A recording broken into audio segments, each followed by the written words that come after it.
जय माँ बगलामुखी, जय माँ पीताम्बरा। आशा करती हूँ कि आप सबकी जो है साधना अच्छी चल रही होगी और माँ की कृपा आप सबके ऊपर भरपूर बरस रही होगी।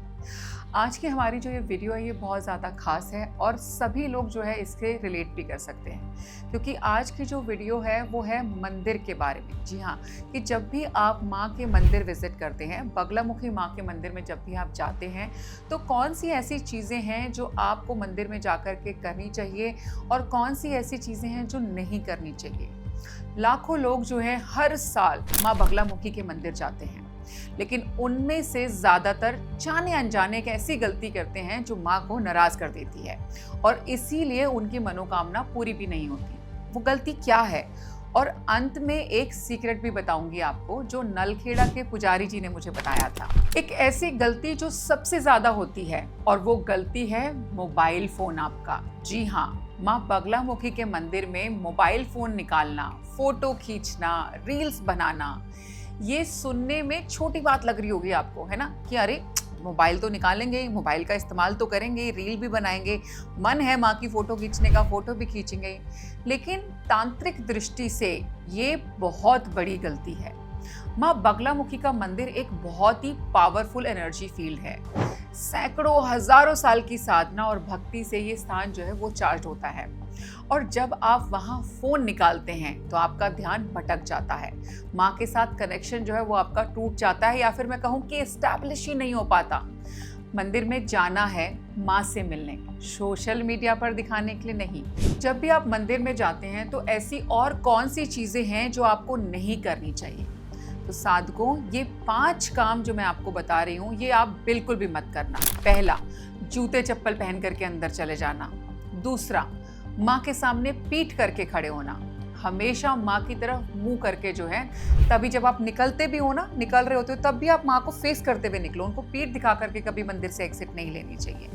तीसरा, मंदिर में जोर से बातें करना या फिर बहुत जोर जोर से हंसना, इससे क्या है, आप अपना तो चलिए ऊर्जा खराब कर रहे हैं, आप जो दूसरे लोग वहाँ पे ध्यान लगा रहे होते हैं, पूजा पाठ कर रहे होते हैं, आप उनकी साधना, उनकी पूजा में भी जो है विघ्न डाल रहे होते हो। ऐसा नहीं करना चाहिए, क्योंकि खास करके अपना तो नुकसान देखो मिलेगा ही मिलेगा, किसी दूसरे की साधना अगर आप जो है खराब करते हो, विफल करते हो या उसमें डिस्टर्बेंस क्रिएट करते हो, तो उसका जो परिणाम है वो बहुत ही ज़्यादा खराब हो सकता है।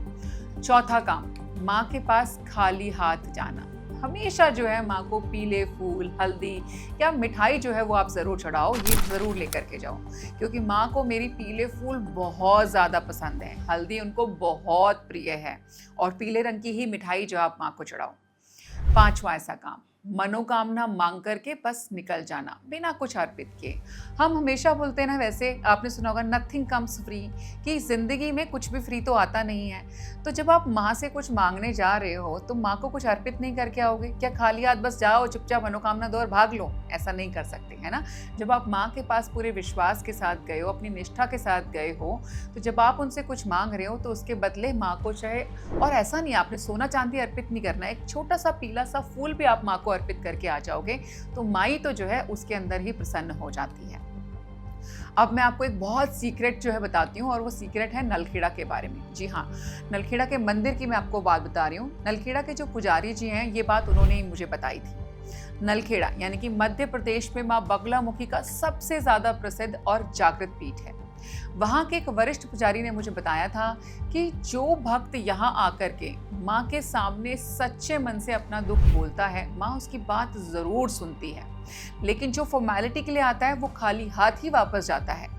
और उन्होंने एक और बात बताई, इस मंदिर में कभी भी झूठी मनोकामना मत मांगो, क्योंकि माँ जो है ना वो सच जानती है। अब आप झूठे मन से ऐसे ही बस कुछ भी बोल दोगे, मांग लोगे, तो कोई फर्क नहीं पड़ रहा, माँ सब कुछ देख सकती है ना। तो माँ को जो है सारे आपके मन के भाव पता है, सारी आपकी मन की बातें पता है, और झूठी मांग का फल भी क्या होगा? झूठा ही मिलेगा आपको, सच्चा तो मिल नहीं सकता।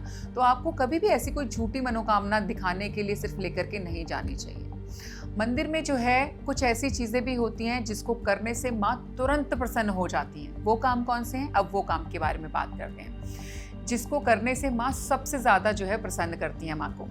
वो काम है माँ बगलामुखी के मंदिर में माँ के सामने बैठ करके 108 बार जो है आप उनके मंत्र का जाप करो।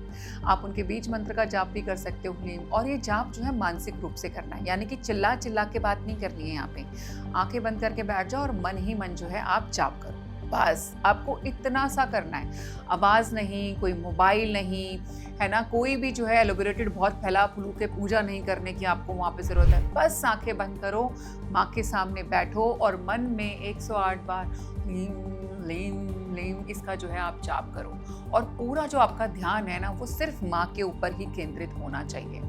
आपके मन में जो है माँ ही होनी चाहिए उस टाइमिंग पे, बस माँ आपसे इतना ही चाहती है। और मंदिर से निकलने के बाद एक काम जो है वो आप और ज़रूर करें, वो है माँ का प्रसाद किसी ज़रूरतमंद को दे दीजिए। ये माँ का सबसे ज़्यादा प्रिय है। माँ बहुत दयालु है, जो उनके प्रसाद को बांटता है ना, माँ उसकी झोली कभी भी खाली नहीं होने देती, बल्कि उसकी झोली को भर देती हैं। और मंदिर से घर आने के बाद उसी दिन किसी से झगड़ा भी जो है आपको नहीं करना चाहिए, किसी से बहस नहीं करनी चाहिए, अपशब्दों का जो प्रयोग है वो करने से आपको बचना चाहिए।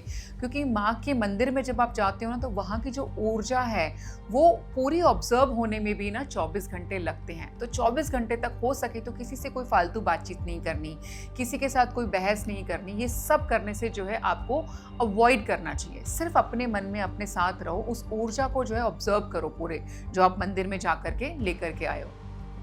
तो साथ को आज आपने क्या सीखा है कि आपने जो गलतियां नहीं करनी है वो कौन सी है? मोबाइल फ़ोन, राइट, वो नहीं लेकर के जाना, ना उस पर ध्यान देना है। मोबाइल फ़ोन पे ध्यान छोड़ दीजिए, माँ के ऊपर ध्यान जो है केंद्रित कीजिए। मोबाइल फ़ोन का ज़्यादा इस्तेमाल करेंगे, रीलें बनाएंगे मंदिर में, तो माँ नाराज़ हो जाती हैं। और मंदिर में आपको और क्या क्या नहीं करना है ये भी आप याद रखिए कि जैसे आपने अपने मन में गंदे विचार लेकर के मंदिर के अंदर नहीं जाना है। माँ की पूजा पाठ करते समय आपका मन भटकाव नहीं होना चाहिए। ये बहुत छोटी छोटी सी चीज़ें हैं जो माँ को नाराज़ कर सकती हैं, और इन्हीं का आप ध्यान रख लोगे तो माँ की असीम कृपा जो है आपको प्यार प्राप्त हो सकती है। माँ की असीम कृपा जो है आपको प्राप्त हो सकती है। अगर आप जल्द जो है माँ बगलामुखी के दर्शन करने वाले हैं तो इस वीडियो को जो है आप सेव कर लीजिए, क्योंकि अगर आप सेव करेंगे तो आपको पता रहेगा कि मंदिर पे जाकर के आपने क्या करना है और क्या नहीं करना है। जिन भी लोगों की इच्छा है और अभी तक माँ बगलामुखी का मंदिर विजिट नहीं कर पाए हो, कमेंट सेक्शन में जय माँ बगलामुखी, मुझे जल्दी मंदिर बुला लो का कमेंट ज़रूर करना, और आप देखना कि माँ के मंदिर में आपकी अर्जी जो है वो कितनी जल्दी लग जाती है। जय माँ बगलामुखी, जय माँ पीताम्बरा।